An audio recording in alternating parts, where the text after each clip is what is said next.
Hello दोस्तों, मैं कौशल राणा फिर से हाजिर हूँ आपके लिए एक और सरकारी नौकरी का विज्ञापन की कंप्लीट इन्फॉर्मेशन लेकर।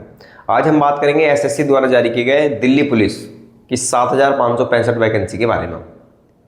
डेट की बात करें तो 22 सितंबर से 21 अक्टूबर तक आप फॉर्म फिल कर सकते हैं। फीस जमा करने के लिए एक दिन एक्स्ट्रा दिया गया है, यानी कि आप 22 अक्टूबर तक फीस जमा कर सकते हैं। करेक्शन आपको अगर आपके फिल करे हुए फॉर्म में कोई करेक्शन करना हो तो उसके लिए डेट दी गई 29 अक्टूबर से 31 अक्टूबर। एग्जाम की एक्सपेक्टेड डेट भी नोटिफिकेशन में बता दी, उसने कहा दिसंबर 2025 या फिर जनवरी 2026 में एग्जाम करा लिया जाएगा। एक्सपेक्टेड डेट बताई गई, कोई कंफर्म नहीं है, इस चीज़ का ध्यान रखेंगे। पे स्केल की बात करते हैं जॉब की, लेवल 3 की जॉब है, एक अच्छी जॉब है और जो भी वर्दी की चाहत रखते हो उनके बीच में दिल्ली पुलिस का एक अलग ही क्रेज है। वो रीज़न ये है, आप देखेंगे तो बाकी जगह लेवल 1 1800 ग्रेड पे की जॉब है, यहाँ लेवल 3 की जॉब है दिल्ली पुलिस में, इसीलिए सभी युवाओं में मैक्सिमम क्रेज दिल्ली पुलिस का हमने देखा है। एज की बात करें फॉर्म फिल करने के लिए तो वो एज है 18 से 25 साल। इसमें ओबीसी के जो अभ्यर्थी होंगे उन्हें 3 साल छूट मिलेगी, SC/ST के जो अभ्यर्थी उन्हें 5 साल छूट मिलेगी। खिलाड़ियों की बात करें तो इसी कैटेगरी के साथ उन्हें 5-5 साल और मिलेगा। अगर कोई अनरिजर्व या EWS कैटेगरी का तो उसे 5 साल। स्पोर्ट्समैन की बात कर रहे हैं, ओबीसी का कोई स्पोर्ट्समैन है तो उसे 8 साल छूट है। SC/ST का कोई स्पोर्ट्समैन यानी खिलाड़ी है तो उसे 10 साल छूट है। इसी तरीके से डिपार्टमेंटल लोगों के लिए बात करें तो अनारक्षित और EWS के लिए मैक्सिमम एज होगी 40 साल। डिपार्टमेंटल ओबीसी के लिए 43 साल। डिपार्टमेंटल SC/ST के लिए 45 साल। ये एज रिलैक्सेशन थी डिपार्टमेंटल के लिए। एक्स सर्विसमैन के लिए 3 साल, ओबीसी का तो 3 + 3 यानी 6 साल। SC का एक्स सर्विसमैन है तो 3 + 5 8 साल की यहाँ छूट है। उसके बाद बात करते हैं NCC सर्टिफिकेट की क्या बेनिफिट होंगे। NCC सर्टिफिकेट के आपको जो कट ऑफ है उसमें यानी जो रिटर्न एग्जाम है उसमें आपको मार्क्स मिलेंगे। किसके अकॉर्डिंग मिलेंगे? NCC के 3 सर्टिफिकेट होते हैं, A, B और C। A सर्टिफिकेट में आपको 2% मार्क्स मिलेंगे, B सर्टिफिकेट के लिए 3% यानी 3 नंबर मिलेंगे क्योंकि 100 नंबर का पेपर है, और अगर C सर्टिफिकेट आपके पास है तो आपको 5 नंबर आपके जो मार्क्स लाएंगे रिटर्न एग्जाम में उसमें आपको बढ़कर मिलेंगे। ये हो गया।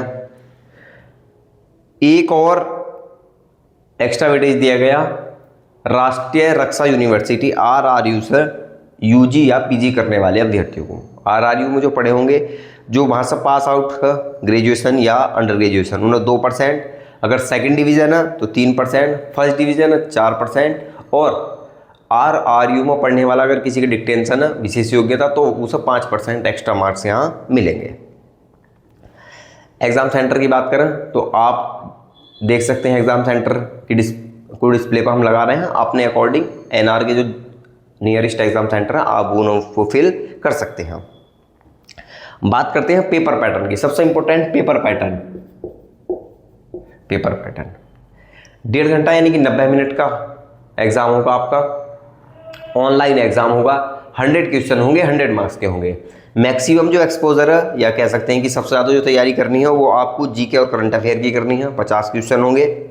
रीजनिंग के 25, न्यूमेरिकल एबिलिटी यानी मैथ के आपको 15 क्वेश्चन मिलेंगे, और कंप्यूटर के आपको 10 क्वेश्चन 10 नंबर्स के मिलेंगे। इस तरीके से 100 क्वेश्चन होते हैं, एक क्वेश्चन 1 नंबर का होगा, तो इस तरीके से 100 क्वेश्चन 100 मार्क्स, और आपको समय मिलेगा 90 मिनट। निगेटिव मार्किंग होगी 1/4 की। उसके बाद जब आप एग्ज़ाम हो जाएगा उसके बाद आंसर की आएगी। अगर आप आंसर की को चैलेंज करते हैं तो आपको 50 रुपये पर क्वेश्चन चैलेंज करने का मौका दिया जाएगा। SSC में लगभग सभी एग्जाम में इस तरीके का कॉन्सेप्ट है, तो आप कर सकते हैं। बात करते हैं शारीरिक नापतोल की, शारीरिक दक्षता की, फिजिकल एफिशिएंसी की। तो वहाँ 3 कैटेगरी बनाई, उन कैटेगरी के अकॉर्डिंग बात करते हैं। फॉर्म फिल करते हुए या तो कोई अभ्यर्थी 30 साल से नीचे का होगा, या 30 से 40 साल का होगा, या 40 साल से प्लस का होगा। ठीक है, मेल की बात कर रहे हैं अभी हम। तो अगर बात करें 1600 मीटर रेस की तो अलग अलग टाइम है। 30 साल से कम अभ्यर्थी को 6 मिनट में पूरी करनी है, ये 7 मिनट में पूरी करनी है, और 40 साल से ऊपर के जो अभ्यर्थी हो ना 8 मिनट में पूरी करनी है। लॉन्ग जंप में भी एज के अकॉर्डिंग दिया गया है, ये 14 फीट, 13 फीट और ये 12 फीट। हाई जंप की बात करें, high jump 3 feet 9 inch, 3 feet 6 inch और ये 3 फीट 3 इंच। यानी आप देख सकते हैं कि जो ज़्यादा एज के अभ्यर्थी होंगे उन्होंने शारीरिक दक्षता परीक्षा में थोड़ा सा एडवांटेज देने का प्रयास एसएससी द्वारा किया गया है। नोटिफिकेशन में क्लियर बताया, पहले रेस होगी, रेस में डिस्क्वालीफाई होते हैं तो अगले 2 स्टेप का आपको मौका नहीं मिलेगा। रेस के बाद लॉन्ग जंप में सक्सेस होते हैं तब आपको हाई जंप का मौका मिलेगा। मेल की बात कर रहे हैं तो हाइट की बात करते हैं। मेल अभ्यर्थियों के लिए हाइट 170 सेंटीमीटर, वो चाहे अनरिजर्व हो, ओबीसी, ईडब्ल्यूएस या एससी। केवल एसटी कैंडिडेट और हिल एरिया के जो कैंडिडेट हैं उन्हें 5 सेंटीमीटर की छूट दी गई है। ठीक है, अब बात करते हैं जो फीमेल कैंडिडेट हैं उनके लिए फिजिकल एफिशिएंसी।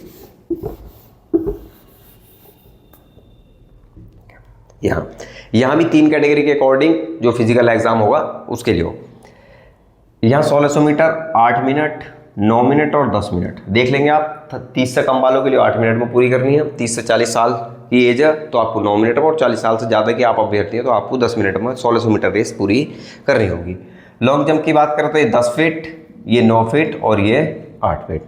हाई जंप की बात करें तो 3 फीट, 2 फीट 9 इंच और ये 2 फीट 6 इंच। इस तरीके से आपकी ये एज के अकॉर्डिंग एसएससी ने रिलैक्सेशन देने का प्रयास किया। हाइट की बात करते हैं, हाइट की बात करते हैं तो जनरल, ओबीसी और ईडब्ल्यूएस के लिए फीमेल कैंडिडेट की हाइट होगी 157 सेंटीमीटर। एससी एसटी और हिल एरिया कैंडिडेट्स के लिए छूट दी गई है। हिल एरिया के लिए डिस्प्ले पर लगा रहे हैं, आप एक बार देख सकते हैं।